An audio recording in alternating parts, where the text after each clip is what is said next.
welcome everyone, and we want to give a special thanks to Karen Wolfrat, who is the Director of Community Outreach and the Administrative Director of the Regional Tick-Borne Disease Resource Center at Stony Brook Southampton Hospital. She isn't here today, but she's our main contact person who helps us orchestrate these events. So we want to especially thank her. And we want to thank Jody Gratton, who is the physician liaison for Stony Brook Southampton Hospital, who is here today in Karen's place, and she's going to introduce our guests. Please welcome Jody. Hi everybody, thank you for being here today, appreciate it. I'm going to introduce Sarah Cohen, the physical therapist for Stony Brook Southampton Hospital's Center for Parkinson's Disease first. Sarah has been a physical therapist at Stony Brook Southampton Hospital for over 10 years. She graduated from Columbia University's Doctor of Physical Therapy program in 2007 and soon moved after to the East End of Long Island and continues to live in Sag Harbor with her family. Sarah obtained her LSVT BIG certification in 2013 and shortly after received her vestibular specialization, allowing her to expand her work in neurological physical therapy. She is adjunct faculty at Stony Brook University, teaching the neurological curriculum, and most recently sat on the nominating committee of the Degenerative Disease Special Interest Group of the American Physical Therapy Association. Sarah launched Stony Brook Southampton Hospital Center for Parkinson's Disease in 2017 and continues in the capacity of program manager. And I worked with Sarah a little bit. She's fantastic. I know a lot of you have already met her, so I'll leave it to Sarah. Thank you. Thank you. Thank you so much for being here. I tend not to use microphones. If you cannot hear me or if I'm talking too quickly, please just let me know. I like to keep the presentation fairly informal, so please don't worry about interrupting me. If there's anything I'm saying that's not clear, if you have questions, again, just raise your hand, please interrupt me. Okay. So today I'm going to be talking a little bit about exercise and Parkinson's disease, and then I'd love to provide a brief summary of all the programs being offered through the Center for Parkinson's Disease at the hospital.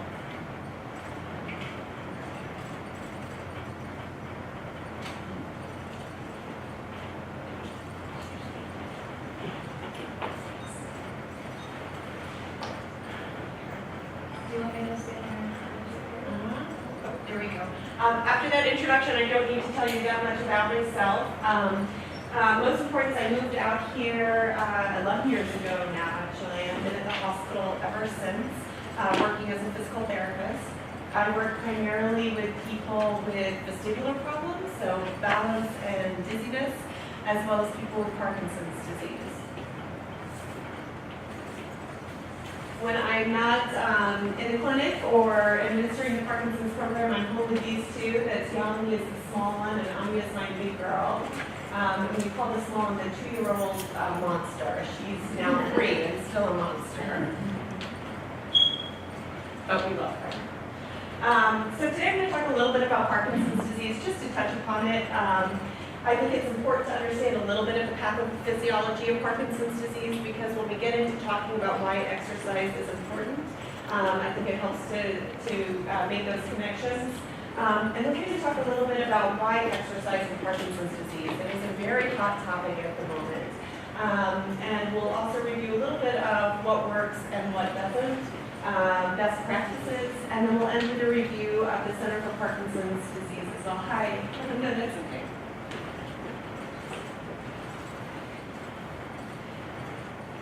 So Parkinson's disease is characterized by a loss of dopaminergic cells in the basal ganglia, which is a series of nuclei in the brain.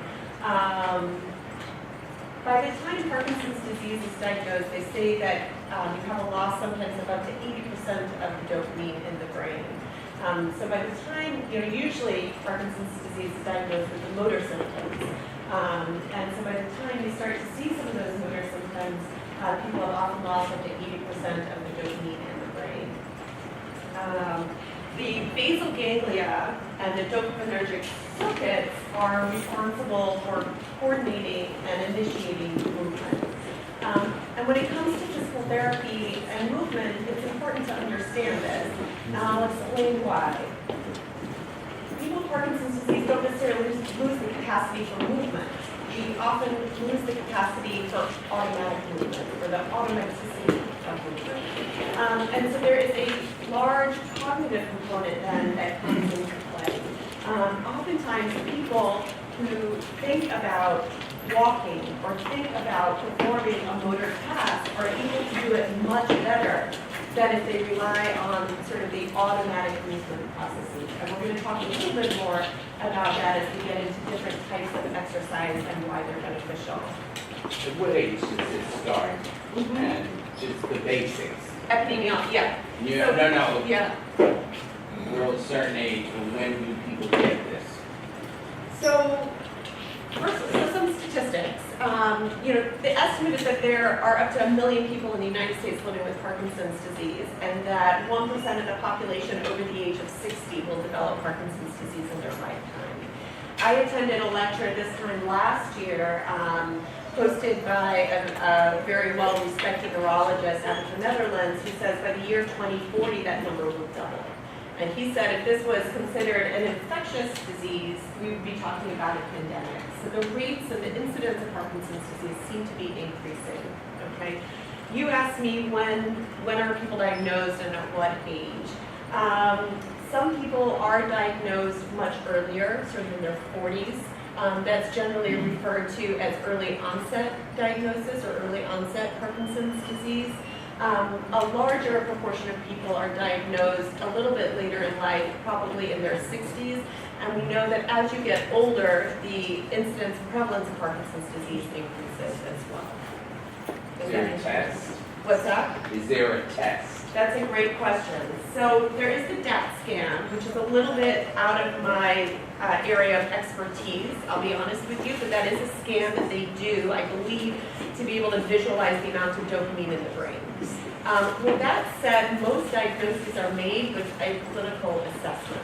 And so there's certain criteria that a neurologist will use to make that diagnosis in the clinic. And I'm going to talk a little bit in a moment about the different motor symptoms. And it's those symptoms and signs that are used to make a clinical diagnosis. And you offered this test at Southampton Hospital? The DAT scan test is offered at Southampton Hospital. Yes, it is.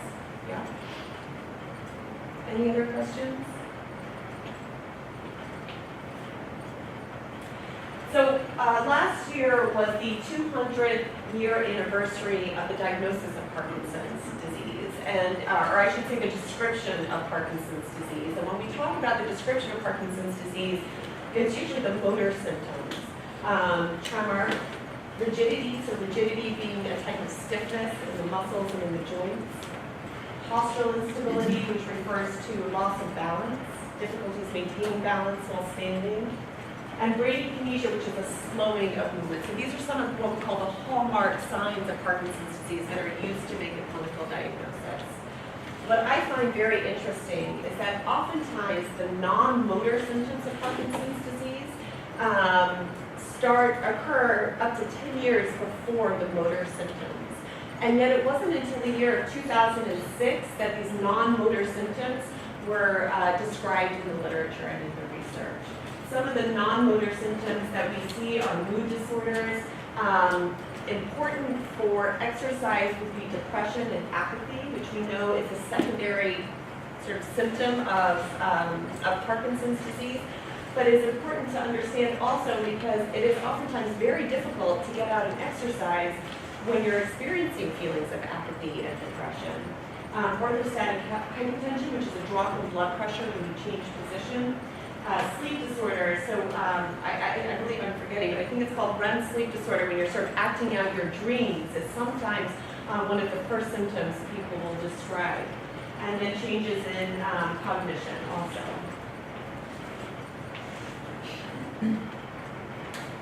So in 1980, there were no randomized control trials looking at the impact of exercise in Parkinson's disease. That started to change closer to 2000, and by 2010, there were 35 randomized control trials looking at Parkinson's disease and exercise and looking at that relationship. But the reason I put this chart here, the reason I mention it is from 2013 to 2017, there were 41 randomized controlled trials. So there's been an explosion of research looking at exercise in Parkinson's disease, what type of exercise is better, and why, and what we should be doing to optimize our well-being. So out of this body of literature that's come out since 2013, there's some looking at exercise and physical therapy specifically, and the impact of people with Parkinson's disease, some occupational therapy studies, and then other studies looking at very specific modalities of exercise, Tai Chi, dance, boxing, different areas like that.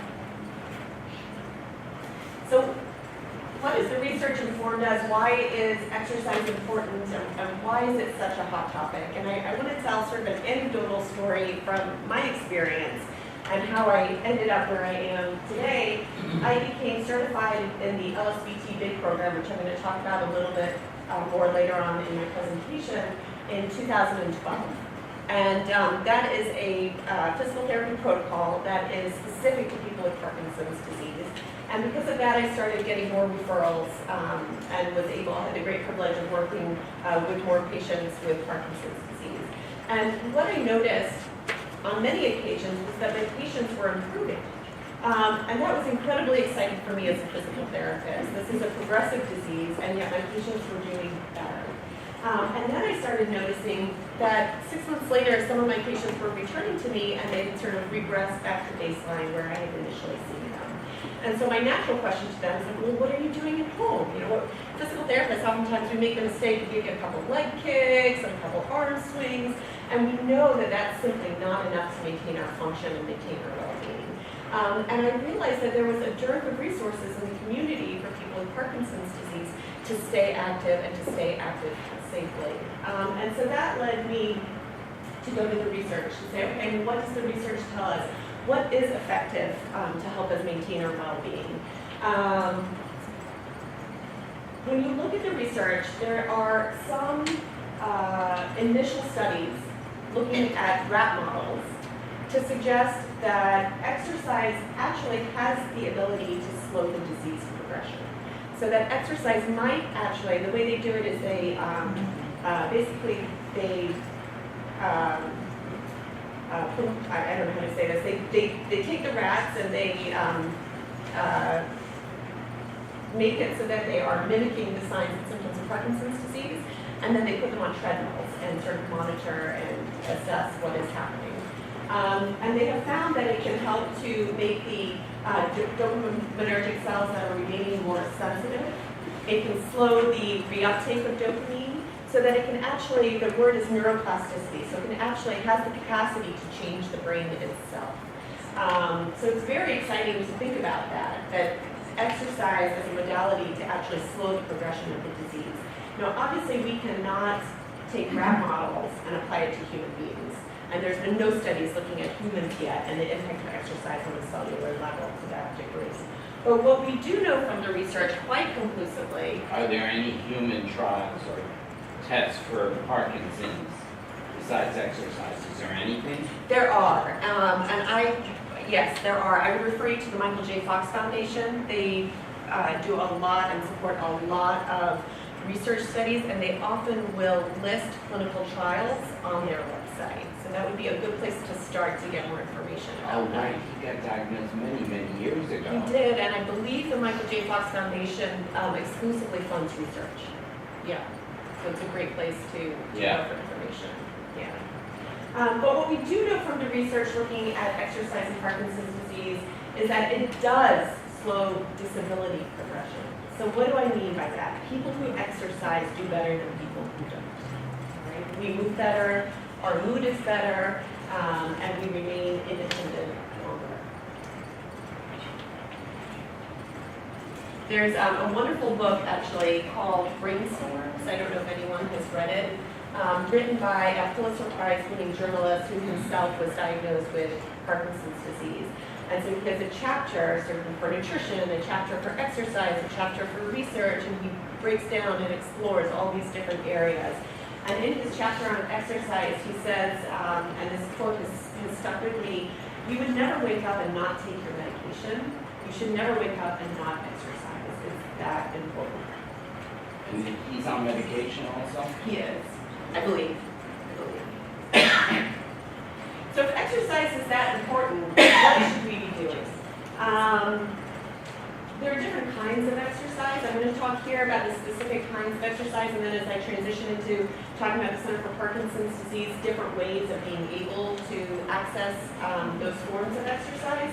But resistance or strength training is lifting weights. It doesn't have to be lifting weights. There's certainly a way to strengthen muscles by using your body weight. So push-ups is the example that we think of. But there's quite a good body of research to suggest that it is safe and feasible.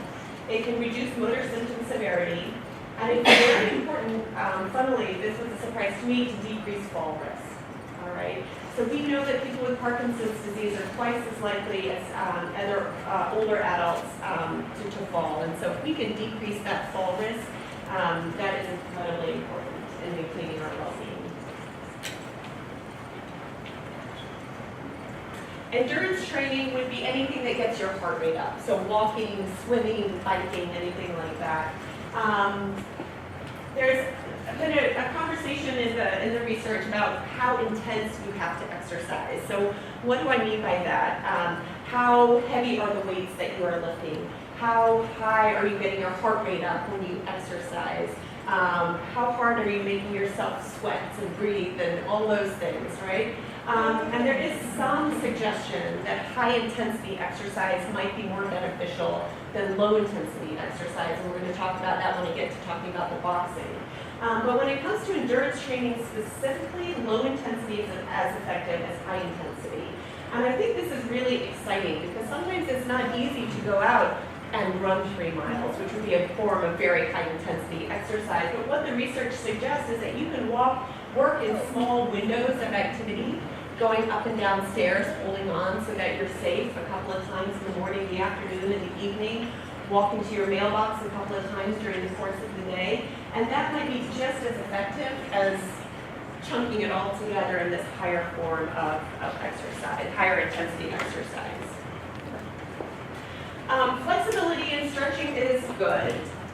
There's no conclusive research to suggest that it improves our balance or our walking and sort of translates to improving the motor symptoms of Parkinson's disease.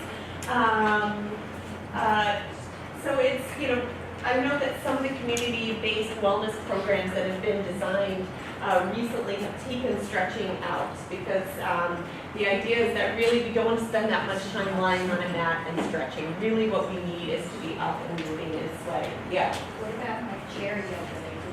Yeah, and there is more research coming out looking specifically at different kinds of yoga and how it might be beneficial, and it's quite promising actually. So I have a question right there. I'm not convinced yet, but balance certain exercises where you stand up. Yes. And even though we're holding on the chair, Yes. you are balancing, like I can balance on one foot. exactly. And And you're doing it in a way that is safe and it's safe, accessible. yeah. Yes. I think it's wonderful. We offer a yoga program at a hospital, and I'm looking to add a chair yoga variation. I think it's a good option. Yeah. Neuromotor exercise. So what does that mean? It refers to functional training. So anything that would work to improve balance, walking, and everyday tasks. And there's quite a bit of research to suggest that this is a fantastic way of improving your walking and your balance, and that it should include training for certain motor skills. So working on your balance, which yoga does, working on agility. There's also research to suggest that if we are able to add a cognitive component to our exercise routine, that it actually might be even more beneficial than simply mindlessly riding a stationary bike. And we'll talk about that again when we get to the boxing. So Stony Brook Southampton Hospital Center for Parkinson's Disease launched this time last year. And it came out of my realization that there weren't a lot of resources, community resources for people living with Parkinson's disease on the East End, which when I realized how important exercise is, I realized that there was a need to change that. And so we do offer rehabilitation services at the hospital. We have therapists who are certified in the LSVT Big and LSVT Loud programs. But we launched this time last year. The main focus of the Center for Parkinson's Disease is to provide cultural and fitness programming to people with Parkinson's disease in the communities in which they live. So I really didn't want people having to come to the hospital every time they were looking to access a program or for additional resources. So we started this time last year, and we started with the boxing program in Sag Harbor, and we started with our first class with 5 boxers. There are now 58 boxers in Sag Harbor and 34 boxers in Hampton Bays. We've since gone to add Tai Chi classes. There's been yoga at the hospital. Dance for Parkinson's started this fall. It's our first semester program. I'm sorry, yes. Did you have your hand up? No. No, okay. And we also have 2 lovely cultural programs that are offered. One is with the Parish Art Museum. I'll talk a little bit about that at the end. And then a new program that has not started that's being developed in collaboration with the Southport District Museum. You said 34, they're all diagnosed Parkinson's patients? Yes. Oh, Yeah. that many. So what is LSVT big and LSVT loud?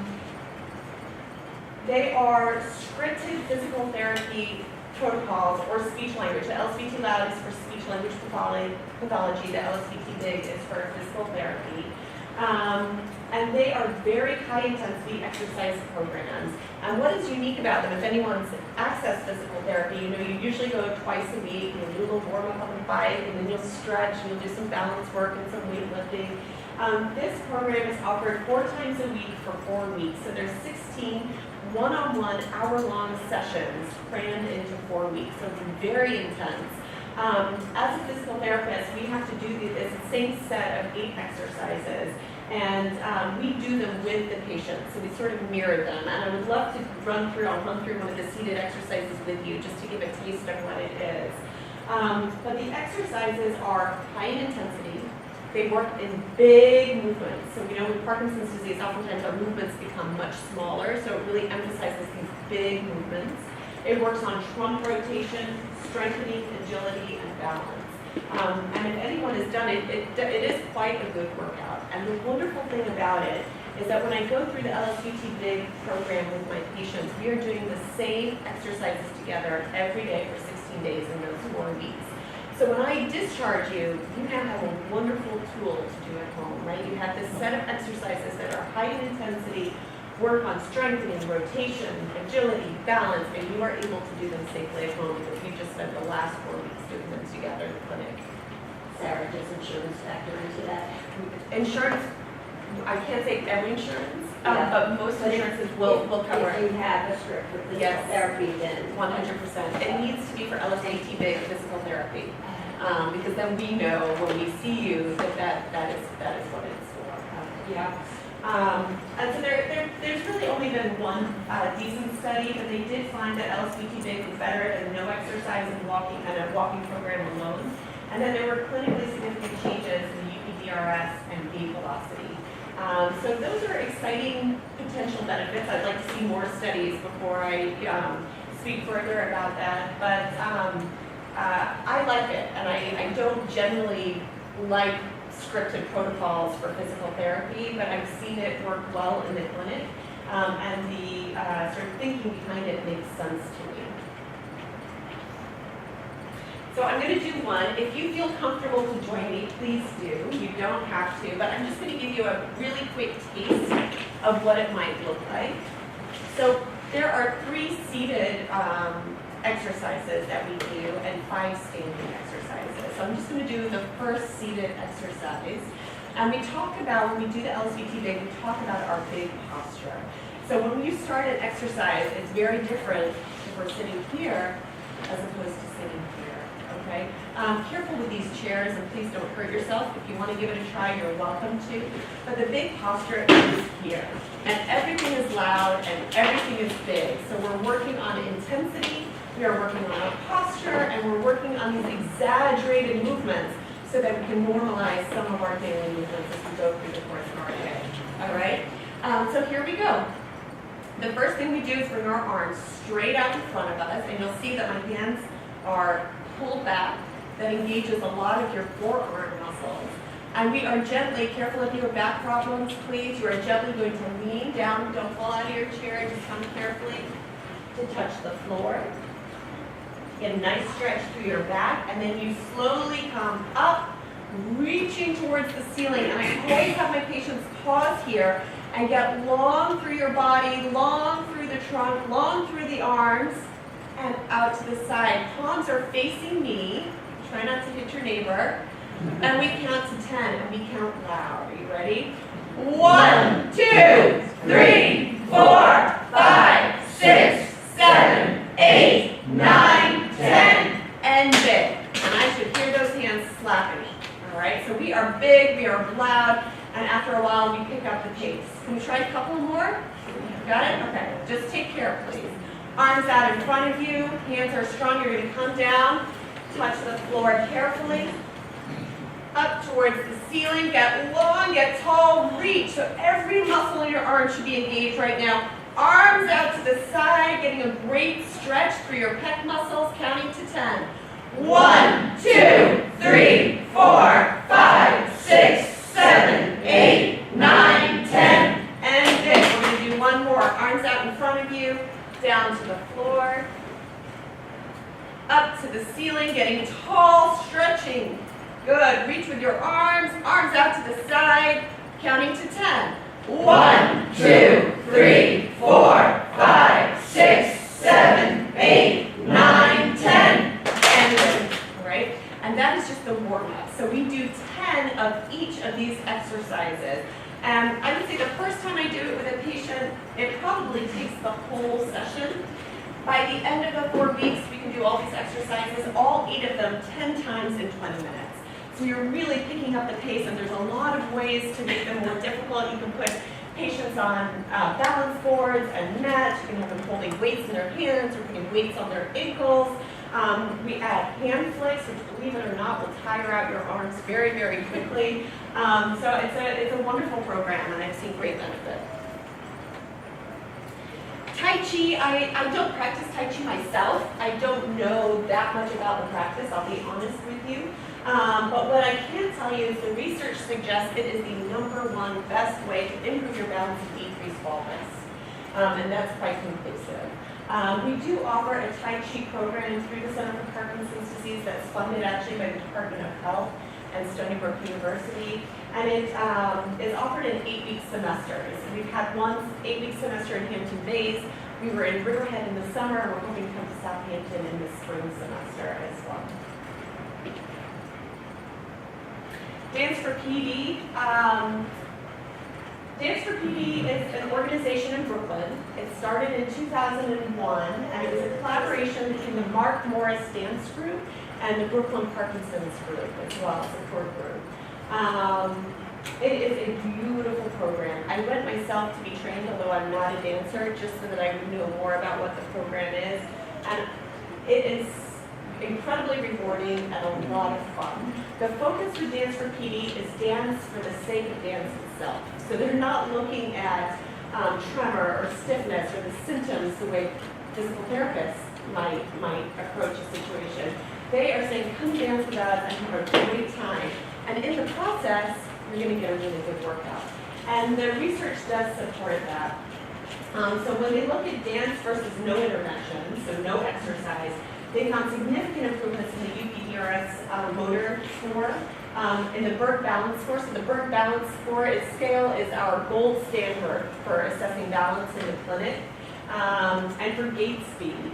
So those are really exciting benefits to see as a physical therapist. When they compared dance with other forms of exercise, they also found a significant improvement in the Berg Balance Scores, which predicts fall risk and allows us to assess where the deficits are with someone's standing balance. So those are really nice improvements and suggest that dance might play an important role in maintaining our well-being. The Center for Parkinson's Disease at the hospital is supporting a program with the Hampton Valley Theater School in Bridgehampton. We just launched this fall. I think we've had 2 classes, so it's brand new. Sarah Jo Strickland is our instructor. She did go to Brooklyn, and she's been trained with the Dance for PD program, and we're very excited. Rock steady boxing. It's a national organization. It's founded in 2006 by Scott Newman. I would love to perhaps show you a video if I have time at the end. Let's see how we do. It now has, I think, over 400 affiliates worldwide. We have 2 programs. One is offered in Sag Harbor with Epic Martial Arts. Michelle Dolcerno is our head coach there. She went and was trained with Rocksteady Boxing a year ago. We also have a program in Hampton Bays. Seth Reiner is our head coach. He's also a physical therapist at the hospital, and he has also been certified in the Rocksteady Boxing program. There's not a ton of research yet, but it does suggest that compared to other forms of exercise, participants improve in their walking speed and reaching distance. So why do we talk about walking speed? Just to give you some context, in the rehab world, we call it the 7th vital sign.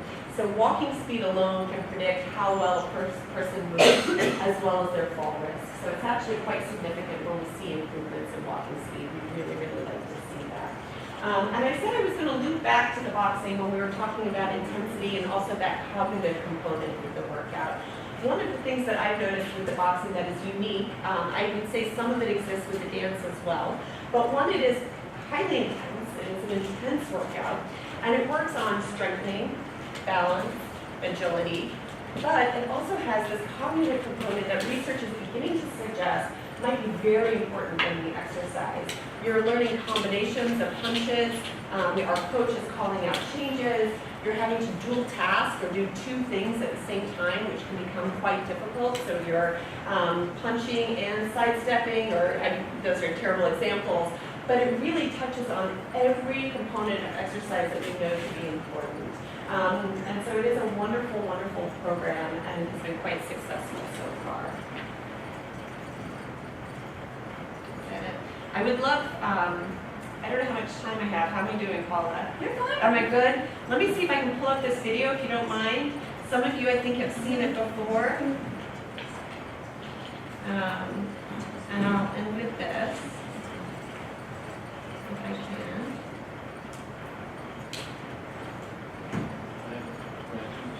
Please. Well, not a question, but maybe a question.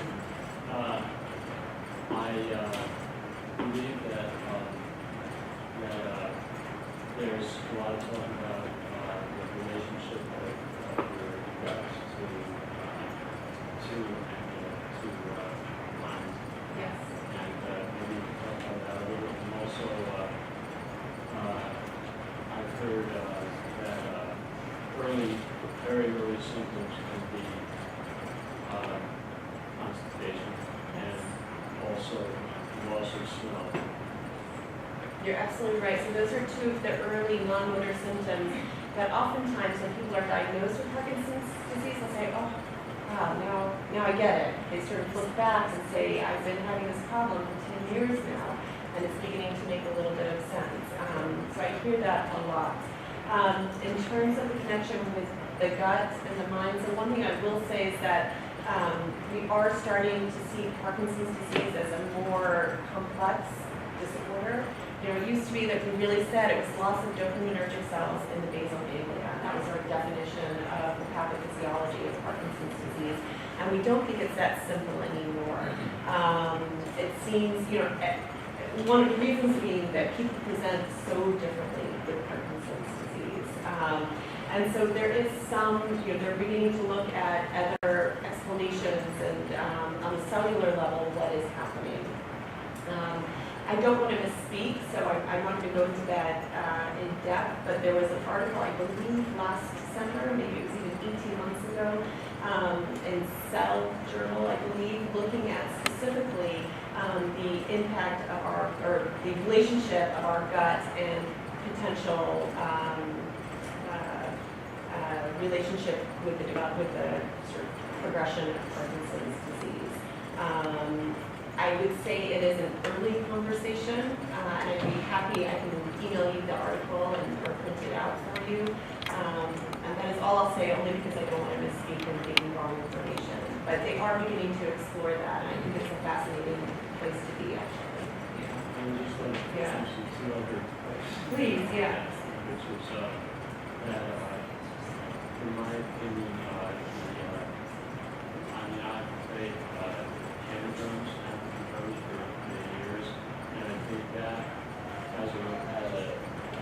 purpose also cognitive as well as motor movement, as well as relationships that we can find in drugs. 100% agree with you. Yeah, yeah. And there are some drumming programs. When I started researching different community-based programs, group drumming actually is not uncommon. So I would agree with you, definitely. Yeah. The other questions for that? Okay, well, I'll come back to you when you remember it. Yes, sir. Several years ago, the Cardiac Rehab Center at the hospital had sessions for non-cardiac rehab people utilizing the machines for nominal Yes, fee. That yes. still exists? It is. It is. It's the fitness program. It's not specific to people with Parkinson's disease, but it is community-based, and it is General, a wonderful program. I do know that sometimes they are fully subscribed. If you grab me afterwards, I'll give you my card, which has the office number, and we'll find out for you if you're interested. It is a wonderful program, and it's very popular. It's still up and running. And Yep. one more thing, the testing for Parkinson's, it's non-invasive, what is it, a CAT scan, PT? The DAT scan, I believe it's non-invasive. It's outside of my realm of expertise. I don't know that much about it. There is a little bit of information in our Parkinson's brochure, and I can also give you the number for radiology where you'd be able to ask all of those questions. But I believe it's non-invasive. Yeah. Yes. I'm just curious, but are doctors aware and properly diagnosing patients that have Parkinson's? Because sometimes, like in the case with my stepfather who actually has tremors, Right. but when I asked, they were like, no, they told us he doesn't have Parkinson's. Right. But I find that a little hard to believe, or is there something that's similar that acts like it, but it's not it? Well, there is essential tremor, which is not Parkinson's disease, so Okay. that is something different completely. And I will say that there are what we call sort of Parkinson's plus syndromes or Parkinsonianisms. So someone who presents with some of the signs and symptoms of Parkinson's disease, but maybe not all of them. So it's not always easy, I think, to make that diagnosis as well. Is it hereditary? Sometimes, but I believe it's 10% of the cases, so it's a small proportion of cases are hereditary. On mother, father, or either parent's side? I don't think it matters, but If they were diagnosed with it? well, I don't believe, I have read some articles that there are genes that make you more susceptible to developing Parkinson's disease, but I would need to look into that to give you more information. And they can identify the genes? They have, yeah, and they've followed groups of families that have had a very high prevalence of Parkinson's disease diagnoses, yeah. My question is related to this, yeah, I do believe that there are gene combinations that don't necessarily mean you're going to get it or possibly could be for life. Makes you more susceptible, I think, yeah. Any other questions? All right, let me see if I can get this video up. We'll end with this. This is from the I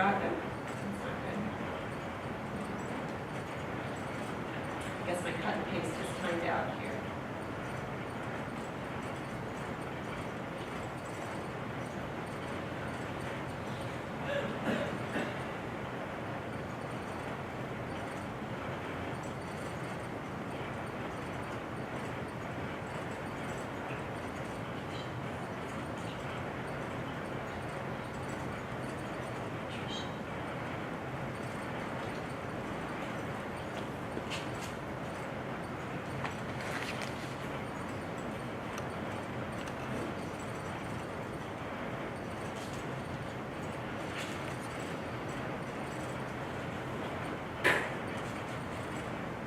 Is there audio on the computer?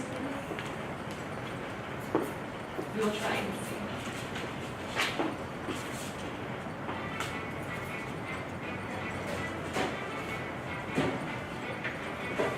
Approximately 1 million Americans are affected by Parkinson's disease. Range of their survival activities Can you hear it or is it too soft? It's not even worth it now. Okay. It's okay. If you're interested, there are some promotional videos and some interesting news clips on the Rock Steady Boxing website. I was going to share one of them with you, and they are there on the website. I'll just tell you the story. It's quite a compelling story. It was a prosecutor in Indiana who was diagnosed with Parkinson's disease, and in this video he says, you go to see your neurologist, and they tell you that no matter how bad you feel in this moment, this is the best you're going to feel, right? And he went home and he was terribly depressed. He was an early onset diagnosis. He was in his 40s, and sort of very quickly progressed to the point of not being able to write his name, couldn't walk without a walker, and became quite debilitated. A personal trainer, friend of his, saw him and said, enough, come on, you gotta come work out with me. And so he started boxing with this personal trainer, with his friend, and started to see on a very personal level the benefits of boxing. He was able to write his name, was walking, managed to walk without a walker, and just make huge gains. And so he founded Rock Steady Boxing in 2006 to create these boxing programs specifically for people with Parkinson's disease. They are non-contact, so you're not punching anybody. They do tie in all those components that we've talked about today, which is one of the reasons why I think it's so successful. And I will say too, one thing that I didn't expect that I think is very important is that it creates a community as well. And so there is a wonderful social and sort of support system that is created through some of these wellness classes that I think are very important. So I will leave it on that note. Yes. Quick question, Yes. does it slow down the progression of the disease? And does it take you back, or with the rock study, or what? There's no research to say that exercise will slow the progression of the disease. They're just looking They at haven't done it They're yet? looking at rat models at this point, and I don't think you can make that leap to human beings. With rats? Rat models. So they've done animal studies that suggest that exercise might slow the progression of the disease. But we can't make that leap yet. But what I think, one of the distinction is, although we cannot say that it slows disease progression, so progression of the disease, I think based on the research that is out there, we can say that it slows disability progression. So what do I mean by that? That it really can keep you moving, walking, independent, longer and better. It's very important. Yes. Once you hit your 60s, we look for that. Yes. Just one thing you just said, Yeah. I have a hard time describing this as a disease. Yes. Disease to me is something that gets in the body and starts Yes. ravaging it. This is not that. No, I would agree with you. We call it Parkinson's disease, but you're right, it is really more a cluster of symptoms and a chronic management of these symptoms. I agree. Yes. Would there be a good chance, I'm assuming, that somebody doesn't have the actual Parkinson's but has the tremors and does these kinds of exercises, it probably would still be beneficial? I don't know the answer to that. I would defer to the medical doctor about that. Yeah. Yes, ma'am. You mentioned earlier that there will be many more people with the disease. Yeah. Do we have any idea of what's causing this?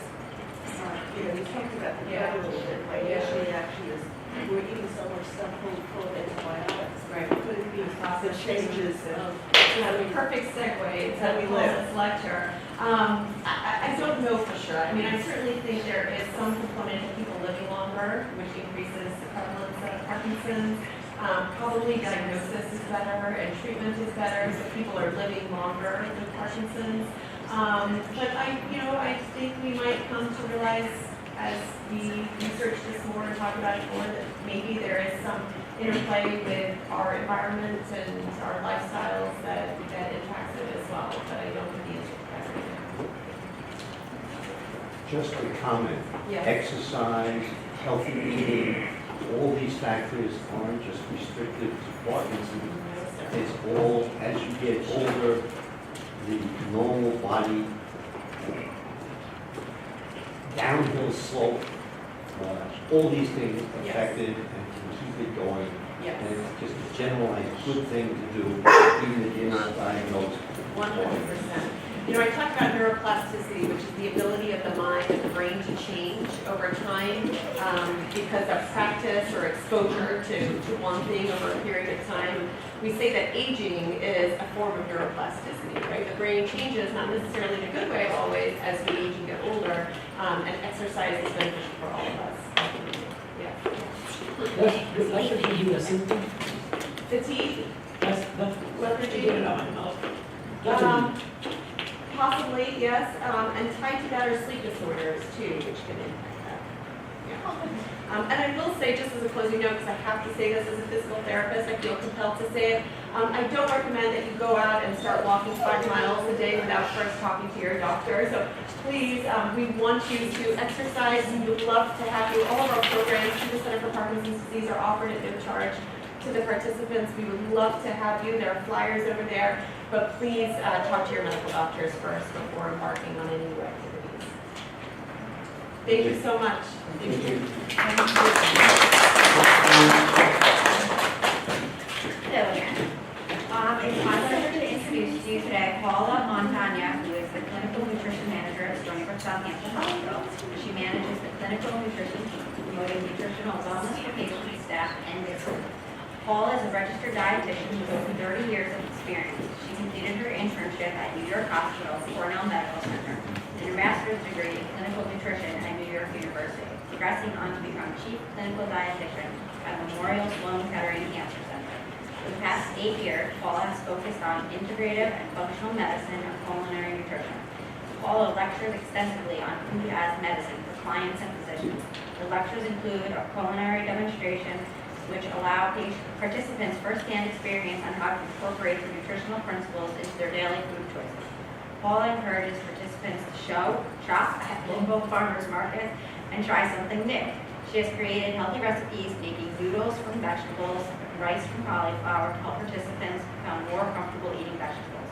I've had some of this stuff. It's kind of easy.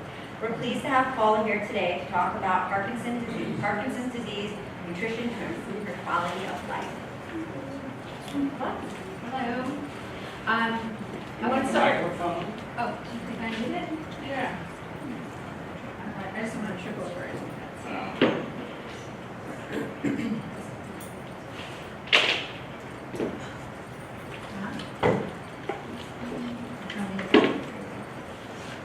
Did it go off? Yeah, I don't think it's on. It was. I'm going to get started. I'll try and project my voice a little bit. So I first became interested in talking about Parkinson's disease when they asked me to talk for the Parkinson's support group, so I might have some of your faces look a little familiar. I'm trying to get as much information out there in terms of what we call food as medicine to try and empower people to understand everything they eat can help with their body, and everything they eat, if it's the wrong foods, can kind of detract or take away from their body and their functional quality of life.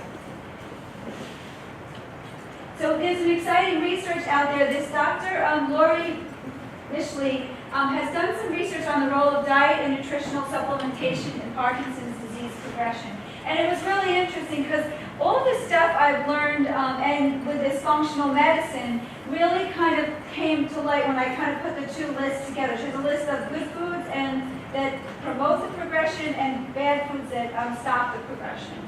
And it's very interesting, so just to get backtrack a little bit. So what functional medicine is and functional nutrition is trying to understand the body as a whole and how our body interacts and how it's all connected. When you go to a regular conventional doctor, you might see a doctor for your heart or a doctor for your brain or a doctor for your digestive system, but they don't put all the pieces together. And the more research we do in what we call functional medicine, we kind of understand that things affect our body as a whole and it kind of manifests in different areas.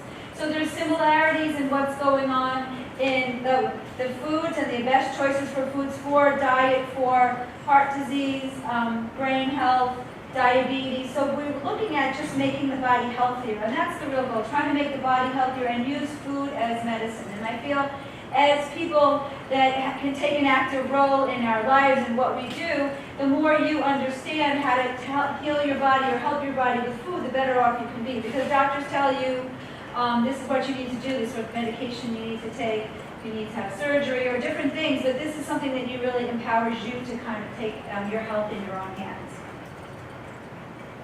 So this is just the article. I just wanted to put it up there. I can't really expect you to read it, but it's definitely something to look at because when she looked at this, she looked at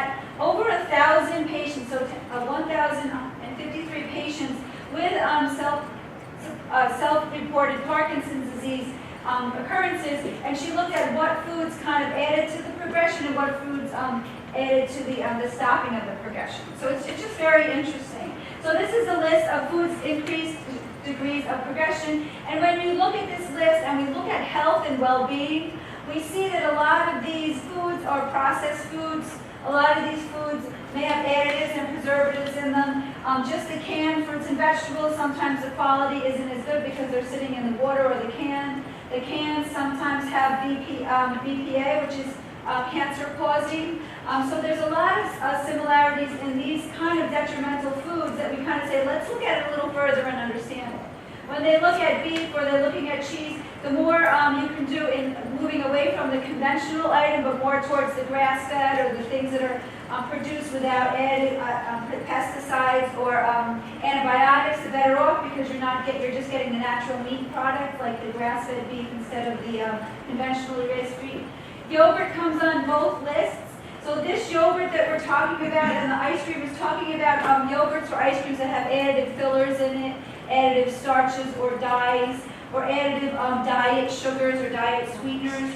So it's these processed foods that are causing the complication. Diet sodas and non-diet sodas, that's a little bit of the chemical content of the sodas. And iron supplementation is just sometimes too much iron supplementation can cause constipation in patients and can cause complications in terms of just the inability to clear some of the iron from the body. And then fried foods, we all know fried food is bad food, even though we like to indulge on occasion. Which is the better yogurt? We're going to talk about that. Good. Okay. So now we're looking at the list of foods that are associated with decreased progression. And one of the things we really see here is everything's fresh. Everything's fresh fruits and vegetables. We're trying to get fresh herbs and spices. We're trying to get away from, as much as possible, the canned processed things. You want your food in the whole state.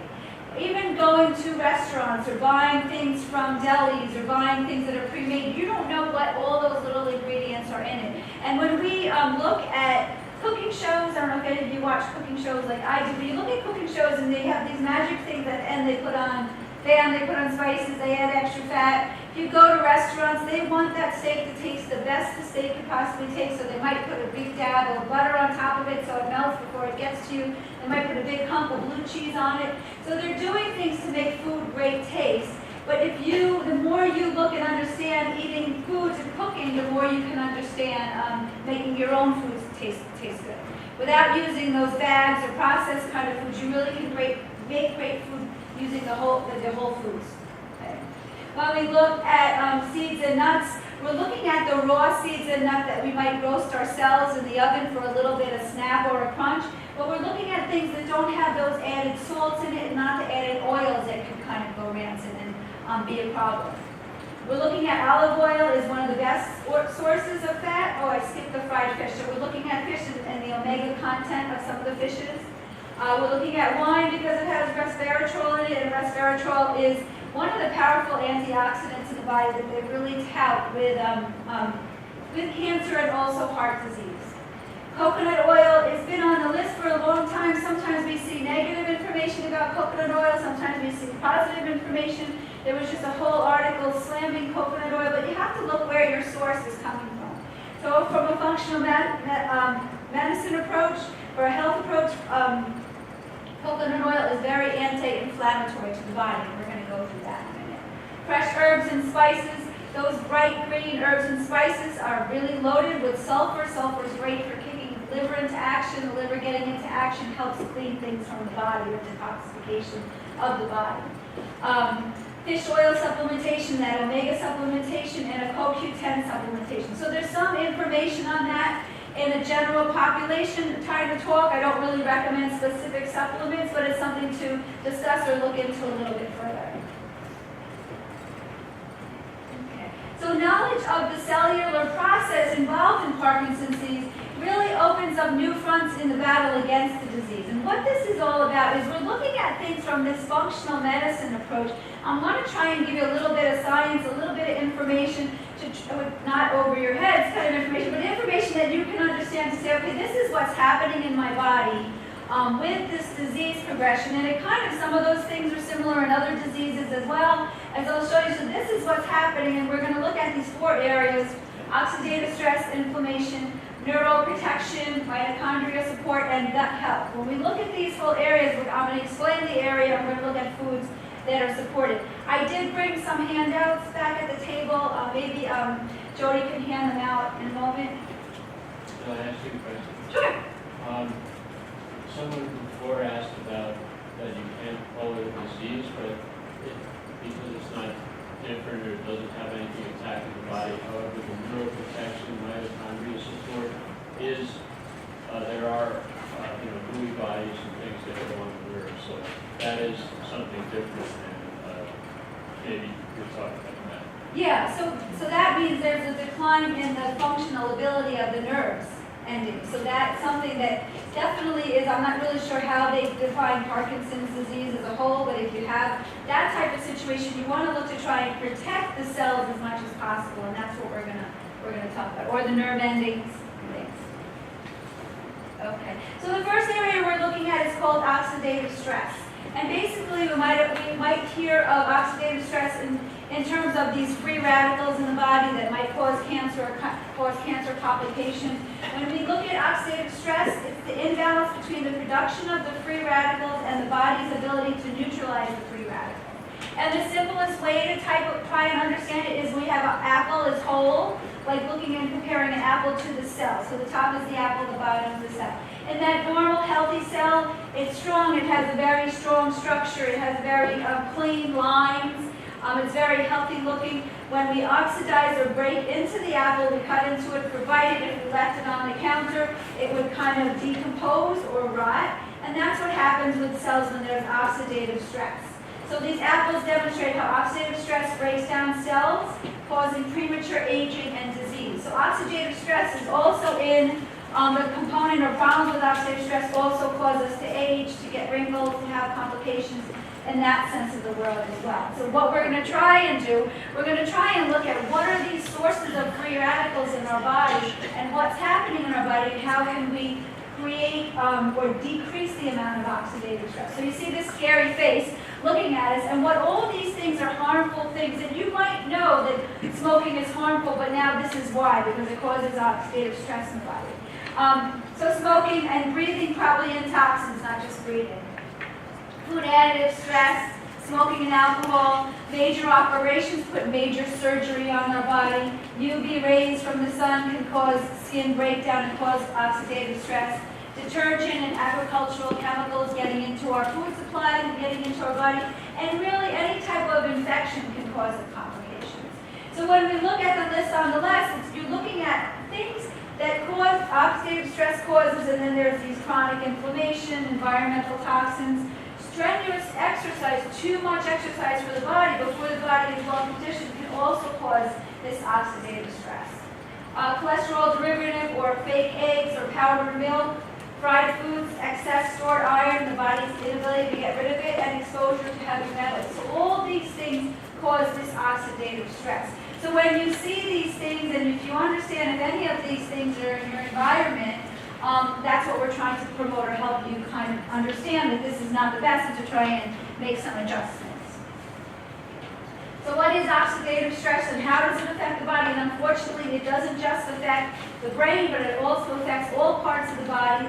And the sad part about it is when we look at this list, there's diseases, all the diseases come from oxidative stress. And that's what that whole functional medicine idea is looking at. It's saying, okay, I have oxidative stress in my body. How can I decrease the oxidative stress because I don't want to have complications, or this is what the complications of the body are. So obviously you're going to treat acute situations and acute illnesses in the hospital with medication, but what we're hoping to try and do is we're trying to slow down the progression of some diseases or make some changes in how our body feels by attacking the oxidative stress and reducing some of that chemical kind of exposure. Antioxidants for Parkinson's disease. So antioxidants try and combat that oxidative stress. So we're looking at antioxidant-rich and caffeine-containing green tea is one of the examples. There's evidence that green tea may also be protective in the development of Parkinson's disease, or the protective is not in the development. Interesting, fava beans contain levodopa, a precursor to dopamine in the brain, in a significant amount to be beneficial for Parkinson's disease. And also they contain antioxidants and beneficial fibers. Sarah did mention dopamine and how the dopamine levels go down. There's a lot of dopamine in a lot of the foods that we're going to talk about, the fresh fruits and vegetables, the meats, the healthy cheeses and things. So there's all these foods that have the dopamine abilities to help raise the dopamine. So we're going to talk about that as well. In terms of just the parallels of the healthy foods we're promoting is actually going to also promote the dopamine. So I gave you this handout to try and help you understand what antioxidants are. So antioxidants in our body, in our food supply, is chemicals that help turn off that oxidative stress path in the body. Remember, you got to get rid of the bad stuff to prevent the stress, but you also got rid of bring in the good stuff and flood your body with colors, fruits, and vegetables to try and make sure you're really getting in the best you can get. And it's very interesting. I work with a lot of people, a lot of different ages, my family as well, my husband as well. And I notice certain people eat certain vegetables and they're very comfortable eating. Maybe I'll eat some broccoli, maybe I'll eat some string beans, maybe they'll do a salad with a big heavy fat dressing on it, but they're not always getting in all the colors. So what we like you to think about is all the different colors give us all these different magic chemicals. Some of them are a little hard to pronounce, but what we do is we try and get the fruits and vegetables in the different amounts of the different colors to try and make sure our body is getting exposed to all the different antioxidants possible. So what antioxidants do is it kind of combats those free radicals, and it produces by the body the free radicals, and it helps them get released out of the body. So it's really important not just to have the same broccoli or the same string beans or the same corn, but to try and have the colors and the varieties, try and feed those cells. When we look at the body and the processes that's going on in our brain and in our cells, the different cells need different antioxidants to help with do different things, so it's important to get all those colors in. The next area we look at and we call is inflammation, and it's the root of most diseases. Unfortunately, just like the oxidative stress, you can see it on all the diseases, the same thing with inflammation. So when we look at inflammation in a short-term or acute sense, we think of we fall, we sprain our ankle, the nutrition, the blood, the oxygen all rush to the ankle to heal it and your ankle swells. And that's a healthy sign of inflammation. But we have chronic inflammation is when the inflammation is throughout our body. Sometimes we get inflammation and it kind of, the cytokines are those protectors or the white blood cells that go to solve problems in our body. When these white cells are constantly activated of this stressful situation, whether it be from infection or just from chronically being turned on to protect the body from invaders or medications or different things, we get these symptoms, the cardinal signs of malnutrition. So we get heat and swelling and loss of function. So we really have complications. So we get all these complications in this acute setting. It's a good thing, but in the chronic kind of setting, it kind of gets more detrimental. So when we look at chronic inflammation, we might get a lot of those cytokines being reacted, and we might get a lot of joint pain. Okay? So we see it in inflammatory diseases, we see it in pulmonary diseases, we see it in diseases of the brain, the Parkinson and the Alzheimer's, we see it in cancer and cancer risk. So this chronic inflammation even turns on the body. When we look, a simple way to think about it is we look at the blood vessels of the heart or the blood vessels of the brain. When there's a lot of inflammation, the blood vessels are swollen, so they don't really have the exact same flow, they don't have the exact movement of the nutrients and the blood to the body. So we really need to try and calm the inflammation down as much as possible. And how we do it is we really look in terms of the food sense, is we look at foods that eliminate inflammation or quell the inflammation, and we look at foods that cause the inflammation. And it's very interesting because when you look at the lists that we're talking about, we keep going back to the same thing. Healthy fruits and vegetables, healthy nuts, seeds, healthy oils, healthy herbs and spices. So it's kind of like these are the lists and the take-home messages. Let's put these things on the left into our body, and the things on the right that cause inflammation is anything that's processed, anything that might have a high amount of gluten. Some people are very gluten sensitive, and that causes inflammation. There's people that are very sensitive to dairy and complications with that. Even the processing of how our conventional meat and chicken, our animals, our eggs are raised, that can cause some inflammation in the body. And the big one is kind of like the fast food, the junk food, that we know it's been bad all along, but this kind of really tells us why it's bad. Okay. So when I look at someone and we talk about their diet, like I said, we're trying to move them away from a lot of the processed food, or move them towards cooking for themselves and starting with fresh, whole ingredients as much as possible. Okay. So by controlling inflammation and upregulating antioxidant systems in the body, we can keep our mitochondria healthy by protecting their DNA from the oxidative process. Wow, that's a mouthful. So let's break it down. So we're trying to reduce that inflammation and get that antioxidant system to work to help clear out the body. We can help our mitochondria, which is one of the energy centers inside each cell, like a battery. We can help those batteries in our cells get better to really protect our cells and our DNA from the oxidative stress. So it's a mouthful, but it's kind of like putting all these concepts together to kind of come up with really what's going on. Any questions? I know I'm talking a lot about stuff that you probably haven't really heard about. I see some, so when we look at this too, so we're looking at these foods, these are the color and the protection of the foods, and you're kind of seeing like real specifics now. So you might hear in the news, oh, tomatoes are great because they have lycopene. That's one that's been coming up a lot lately. So lycopene is one of the antioxidants. They're really linking it to heart disease, to prostate and cancer risk. So you're looking at different things of antioxidants, but it doesn't just mean it's going to help that one disease, but that's the one disease that they were studying. So we see all these foods, and the reason why I like this slide is it's kind of saying, okay, you know what, I can have a tomato, maybe in my omelet for breakfast. Maybe I can snap out some carrots or have a sweet potato with my lunch or my dinner. I might have some orange slices or a half a grapefruit in the winter when the oranges are the best fruits around. People need to look at the greens, the kale, the spinach, the collard greens, to try and bring all those good antioxidants and phytochemicals, the folate for the cells, the sulfur from the greens for the liver production, the cauliflower, the Brussels sprouts. So I think the whole point of this is to say, you know what, I do like a few different colors. Can I expand on it in a little bit? One of the talks that I'm planning for working with the residents at the hospital really takes the people that don't like the vegetables and kind of says, well, these are flavor families of different vegetables. If you're willing to eat corn because it might be a little sweet, would you be willing to try a beet because beets are sweet as well? So it's very interesting because when we work with different people, it's definitely how you were raised. But that doesn't have to stop there. But it's definitely what your mother liked and what your mother put on the table, or what your father said was allowed on the table that got to the table.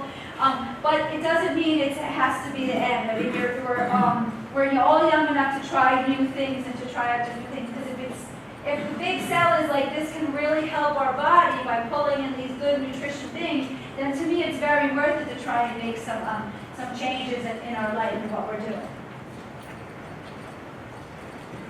So Parkinson's disease is also considered a neurological process, the nervous system that controls and shares information with a part of our body. So the nervous system includes the brain, the nerves, and the spinal cord. So what we really want to do is we want to look at it and understand how the cells and the synapses work in the body. And this is really interesting because we talk about real food, and what that means is the fresh fruits and vegetables, those antioxidants coming in. Even phytochemicals from fruits and vegetables as well. All this good nutrition coming in is really targeted to our brain, okay? So real food fires up 100 billion brain cells and 140 trillion synapses. The brain is highly dependent on vitamins, minerals, amino acids, essential fatty acids, and calories found in food, okay? So if you eat a plain white diet, like some of our kids get stuck in this chicken nugget, French fry kind of realm, if you eat that plain white diet, if you're not willing to eat fruits and vegetables, you're not getting all the vitamins and minerals, the nutrients the body needs, okay? If you're someone that is always been very health conscious and you're kind of avoiding a lot of fat and fatty food, you're not getting the fat and the essential fatty acids that the brain really needs. So you have to look at your food and try and understand that the food is what nourishes the brain and the body. So you've got to put the good stuff in and keep your body really working properly. So nutrients from food kick the neurotransmitters into action, synthesize the brain's myelin sheath, which is that protective layer on the outside of the brain, the fatty part, and is responsible for glucose oxidation and maintaining proper visual and cognitive processing. So the more you can put in the good nutrition, the more the brain and the cells have the fuel to fuel themselves properly. And it's interesting because when we talk about what to do for a certain disease state, it doesn't take you down to the cellular level, and that's why understanding the cellular level really is critical, because it makes an understanding of, okay, man, I really don't have anything green on my plate. I really eat a meat and potatoes kind of guy. It's kind of like that's the point where we really start making some changes, and it's interesting because my son just went away to college and he's living on his own now, and he's like, yeah, I made some meatballs, I made some spaghetti, and I'm like, which chunky vegetables? Like, oh, I had a salad the other day. So it's kind of like you have to keep introducing and keep bringing these things up. Just like children, if you keep introducing things, eventually you like them. That's the same kind of thing with adults at some point that are finicky eaters. Would you say, healthily raised eggs are a good thing? I'm a big fan of eggs. I'm a big fan of eggs because of the protein content in them and the fat content. Cholesterol is one of the key things that help the brain be healthy.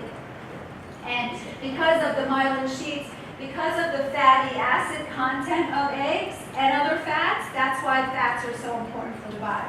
And when I hear people go on any kind of very, very low-fat diet or very extreme diet or eliminate any food groups, I'm very concerned about that. So I like the fat. The fat is very critical in brain and brain health.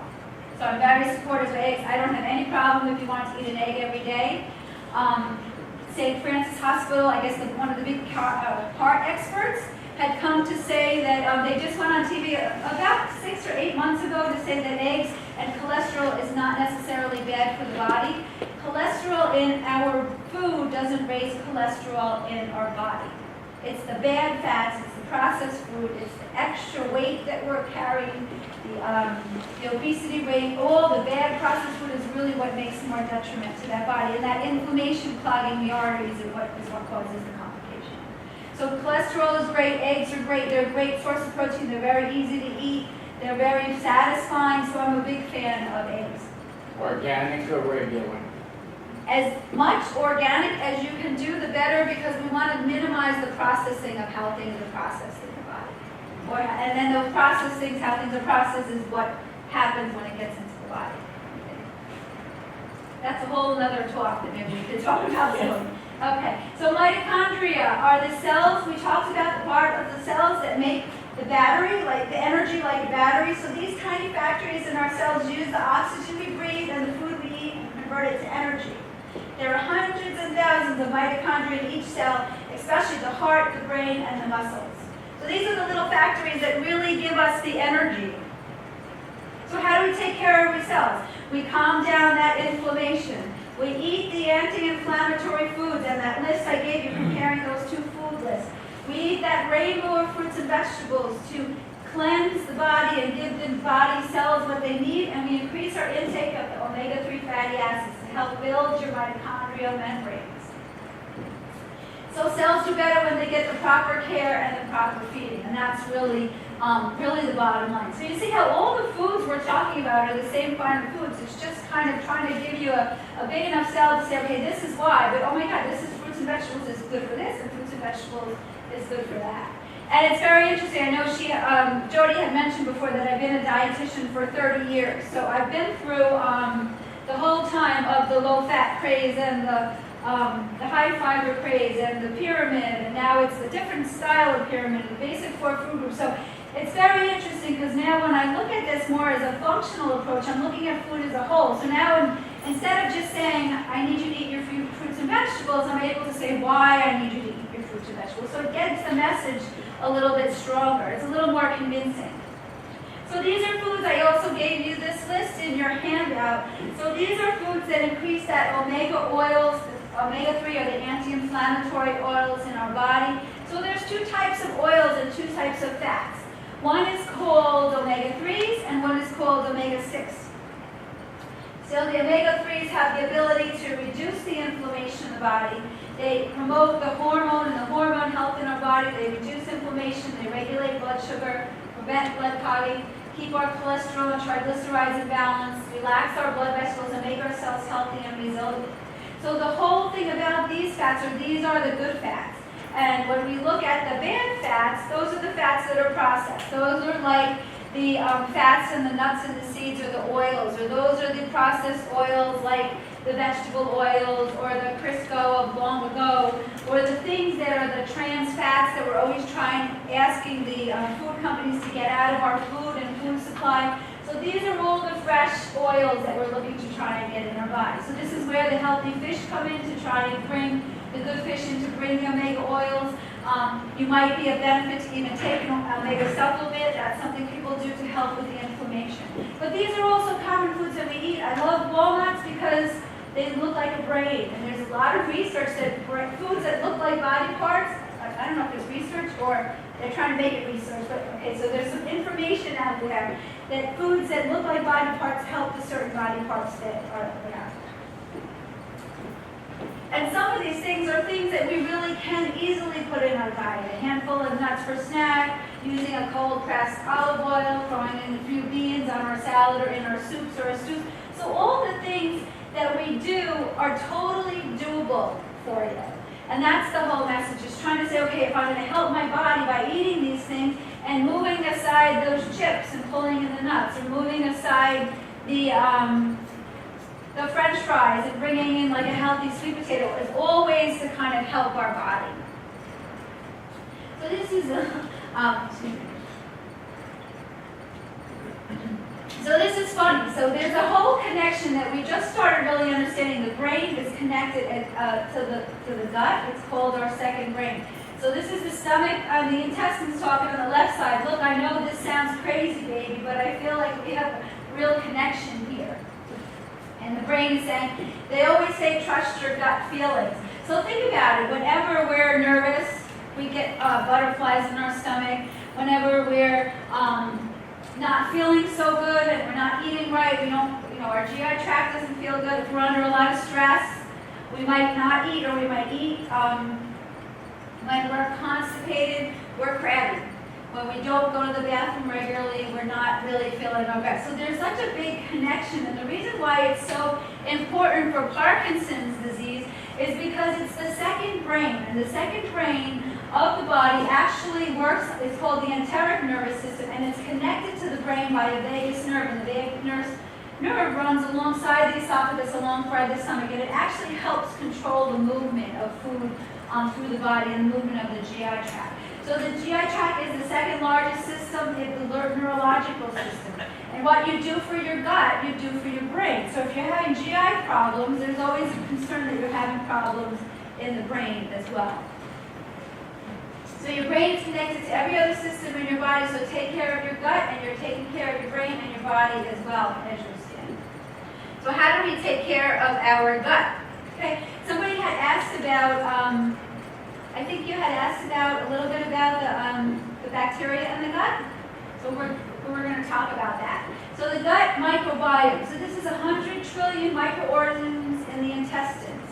So what that means is we carry a lot of good bacteria in our body, and how it starts is very interesting.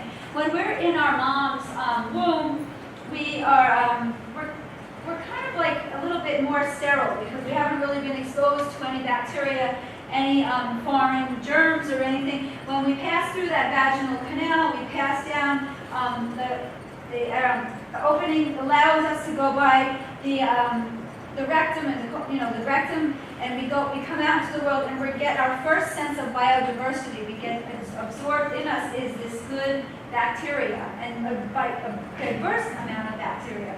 As we get latched onto our mom and we breastfeed, that whole level of bacteria and immunity still populates. And this population happens when we're young, when we're getting kissed by our siblings or our family, when we're exposed, when we go to, we interact with other families on the school. So this good bacteria develops in our system. and it builds. And it builds from like 1 to 3 years of age. Now we ask if we're C-section or we ask if we're not breastfed, how that interacts or that causes a problem. And then you notice too there's some parallels with kids that have a lot of ear infections and go on a lot of antibiotics. So what happens is you get this really strong microbiome of good bacteria, and that keeps us healthy because it defends us from immunity, it keeps us strong so we're not as susceptible to diseases and problems. And what ends up happening as we age, or as those kids in that first few years, if they're getting bombarded with a lot of antibiotics, it's killing all that good. How it relates to us when we're older is if you're someone that is chronically ill and chronically sick in terms of, not chronic illness, I mean in terms of acute illnesses. I'm getting a lot of bronchitis, I'm getting a lot of flus and flu season, I have a lot of diarrhea. We don't really have a real strong sense of that good bacteria in the body. And unfortunately, with Parkinson's disease, there's issues with that strongness of the good bacteria. So you want to try and do things to help really promote that good bacteria. When we talk about constipation in Parkinson's disease, sometimes adding a good probiotic or eating probiotic-rich foods help with some of the constipation type of situation. So you want to build that good bacteria because it helps really keep our GI tract healthy. And by having a healthy GI tract, it really helps move things along. So it's very interesting. I also do nutrition counseling at the hospital for patients on an individual basis, and that's one thing I always ask: when was the last time you were ill? How many times have you had antibiotics over the last year? Were you bottle-fed or breastfed? And there are ways to kind of get over the fact that maybe we weren't breastfed, or I was both a C-section and a bottle feed because that was what we did, and my mother did in our generation of growing up. So it's not a detriment if you kind of work with it and try and understand what the foods are that really can help. So we support health using probiotics to treat constipation and promote gut health. So you can get a probiotic pill. I like the ones that are in the refrigerators in the stores, like the health food stores, instead of the ones that are on the shelf. I feel like you should have some active form of the good bacteria. In our body, we have two types of bacteria. So we have the lactobacillus strain, which is in the upper part of our GI tract up to our stomach. We even have some in our mouth. And those are, they need oxygen to live. And in the lower intestines, we have something called the bifidobacterium strain. So you want a good probiotic that has both those strains in it, but you also can get some of the lactobacillus from some of the raw foods like the yogurt, the kefir, and the raw sauerkraut or the kimchi that's become very popular lately. So you want to take a few forkfuls of this a day. We were talking about yogurt. I like the yogurts that are plain with no fillers in it, no sweeteners in it, no added sugar in it, no colors, no dyes, no M&Ms or candy. Even the kefir is a really great source because that's a higher level of bacteria than the yogurt. And the raw sauerkraut or raw kimchi. So there's a few brands that are in the local health food stores. One is called Bubby's, one is called raw sauerkraut. So you want to look for the raw, not the boar's head package that we use on our hot dogs in the summer, but the raw sauerkraut because that's building up of that lactobacillus, and it's really good for our body. And it does really help with constipation, and it's kind of like a way to kind of get it in. So sometimes when I have time, I'll do like some eggs for breakfast, and I'll put a few forkfuls of sauerkraut on my plate. I have one that's mixed with a raw pickle. It comes in a bag. I think it's called raw kraut. I have a picture of it on my phone. And it's funny because I showed it to my husband the other day because he comes home for lunch and I'm like, this is really good for you. Take a few forks. And he tasted it, it tastes like pickles. So it's like, oh, I could do that. So some of those things are really easy to try and do. And what that does is it's putting in the good bacteria. And as we have complications with diarrhea or constipation, what this really does is it says, okay, here's some good bacteria to kind of fight the bad bacteria in the body. The other thing we look at is soluble fibers, like from oats, like from beans, like from some of the skins of fruits and vegetables that we eat. Sometimes when we do that soluble fibers, those feed that good bacteria in the body. So it's really critical to try and get this gut as healthy as possible. And people that go on antibiotics in the hospital, we put you on some probiotic right away. So it's important to try and get the good bacteria, especially if you're on antibiotics and you're on antibiotics a lot, but really repopulate with the good bacteria. Okay. The last area we look at is we call glutathione. And glutathione support is one of the biggest antioxidants in the body. So glutathione is a antioxidant, and that's going to help combat that oxidative stress. And it really works very closely for the mitochondria. So it helps detoxify the chemicals, the metals that impair the mitochondria by sticking to them to get them out of the body.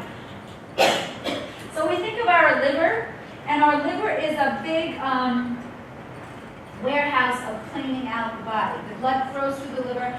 The liver has to be responsible for getting rid of the toxins, the medications, the hormones, the excess chemicals and pesticides in it. So the liver kind of helps clear things out. So anything we can do for the liver really helps the brain, helps the gut, it helps the body overall. So this is kind of a list. You have this picture in your thing as well. So it helps support the immune function. It's really a detoxifier, and it helps really support the mitochondria, which is those energy levels in our body. So these are things that we kind of normally eat. So we want you to try and eat them. We want you to try and incorporate them into our daily parts of our life. So what's the thing, and how can we do it? Because if you read the conventional wisdom, it's okay, you need to eat 5 to 9 servings of fruits and vegetables. Have you heard that from TV ads or from someone talking to you? So that's the whole thing. Now you know why, because of the oxidative stress and inflammation and bringing all the good stuff in. So how do we do it in a day? Can we get 5 to 9? Can we cook berries or cut up apple in our oatmeal or as part of our, or on top of our cereal, or it's just a fruit bowl at breakfast? Can we put a vegetable omelet together to get some vegetables in with our eggs that we'd love to have? Okay. Can we have a saute of fresh vegetables at lunch, or keep a saute of fresh vegetables available as a snack? Not something we always think of as snack, but what's wrong with eating vegetables and trying to get them in as much as possible? Fresh fruit or dried fruit compote. And just trying to get in the colors, get in the changing. Adding vegetables to our soup, and adding vegetables or fruits in a smoothie. So these are some key areas to try and look at to get things in, okay? Omega-rich foods to fight inflammation. Choose cold water fish 3 times a week, sardines, caught salmon, anchovies, herring, freshwater salmon. Have nut butter or soaked nuts or raw nuts as snack. Add chia seeds, ground flax, or hemp seeds to our yogurt or hot cereals. Oven roasted winter squash, or just oven roasted vegetables. I love to take a big sheet pan, put a little bit olive oil on it or coconut oil, cut up some sweet potato. Carrots are great, red peppers great. Brussels sprouts are great this time of year, broccoli, cauliflower. I like to kind of put that on a plate, add a little salt and pepper, throw a little turmeric on it, because that's an anti-inflammatory. Roast a big tray and eat it all week. Add kidney beans, navy beans to soup, salads, and stews. So all these things are really doable, and you probably do a lot of them. We're just not talking about it. So when you talk about health and recipes and kind of switching things up, this is kind of the things we want you to do. Okay. Probiotic and prebiotic foods to promote that gut health. Coconut yogurt or Greek plain yogurt with that fruit on top of it. Using kefir as a base for your smoothie, or adding the prebiotic vegetables, the onions, the garlic, the Jerusalem artichokes, any kind of fibrous kind of vegetable kind of helps promote that good bacteria in our body as well. Okay, and support the brain. There's some research about pomegranate juice because it's such a high level of antioxidants. Coconut oil is great for substitute for butter and olive oil because it's anti-inflammatory. Roasting our vegetables, scrambling our eggs with coconut oil, adding coconut milks to soup with smoothie, and coconut yogurt. Okay, so this is kind of looking at inflammation, reducing inflammation, helping support the gut, and reducing that oxidative stress. Okay, does anybody have any questions? I tried to give you some handouts. I have a little treat for you to try. I have a recipe over here as well. What we're trying to do is move the sugar out. You notice I really didn't mention sugar at all. We're trying to get rid of the sugar. Please get rid of the diet soda, the regular soda, the processed sugars, the the stevia. The stevia is probably the only one, if you had to have something, I would say have like the green leaf organic stevia. So try and get rid of all those processing.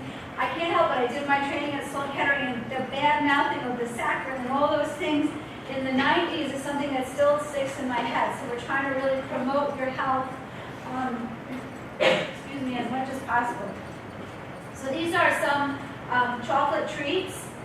So I don't know if I'll tell you before or after what they're made from. Tony's had them before, so they're Yeah. very good. Do you recommend glutathione as a supplement? I do, but I would like to look at your whole picture to kind of understand what is going on. So these are made of cocoa powder. They have some black beans in them, and they have some dates for the sugar or the sweetener. So they're all natural, and just a little coconut on the outside. It's dates. It's actually soaked dates. So you soak the dates, you puree them, you take a can of beans, and you mix it all together, you add a little cocoa powder. They're not as sweet as us, and then you put a little bit of chocolate chips in it. They're not a really sweet one. You could probably make it a little sweeter by putting more chocolate chips in it. But I kind of like to try and have people get accustomed to not having so much sweet. And I like to keep these in the refrigerator and just snack on them because they taste good. And they're not hard to make, and it's a 4-ingredient recipe. So it's kind of nice. My son is a big time wrestler, so I kind of keep these in the refrigerator at night too, and he can pop one of it in his mouth. So they're very fudgy. Did you talk about coffee? I didn't talk about coffee. Part of the problem is coffee is we're also very addicted to it. So if I say I don't want you to do coffee, people freak out. So I kind of say, as much as possible, you don't want to. A lot of caffeine is very excitatory to the body, and sometimes a big diuretic to the body. So I kind of say, and sometimes people put a lot of sugar, sweet and low milk in their coffee. So I like to say you can have 1 cup a day. Because the other thing is when we do coffee and it's diuretic, if you're drinking it all day, it sometimes swells our appetite. And we don't eat as much of the healthy foods, and it also kind of can make us constipated or dry because it's a diuretic. And a lot of times people drink coffee all day and they're not drinking the water. We want you to drink the water. We want you to eat the fruits and vegetables, eat the fibers, and that softens everything, and that should help with the bowel movements as well. And plus the movement helps as well. Any other questions? Yeah, is staying away from iron just because of the constipation, or is the iron itself bad for Parkinson's? I think it's the amount of iron. It depends on why you're taking an iron supplement, because we don't really recommend an iron supplement unless someone's having problems with their iron level. And it might not be as cleared by the body, so it might have a tendency to build up. So yeah, usually like the multivitamin I recommend people, if they're not really eating well, doesn't really have iron component in it. Iron is also very constipating, so it could add to the constipation problem as well. Is calcium, is that going to calcium? Calcium can bind you. Sometimes we use a calcium citrate instead of the calcium glutamate as a choice to kind of help with that binding. I mean, you need the calcium for the muscles and the bones, and the heart also. So even just looking at the sardines or the salmon or the things with bones in it, or the dark green leafy vegetables, to get some of the calcium in helps as well. Okay, any other questions? You just mentioned 2 types of beans, kidney beans and white beans, what are they called? Navy beans. But what about other types of beans? This has got black beans and then Yeah. garbanzos. You know, it's very interesting. The same thing goes for the antioxidant potential and the phytochemicals. The more colors and varieties you have, the better.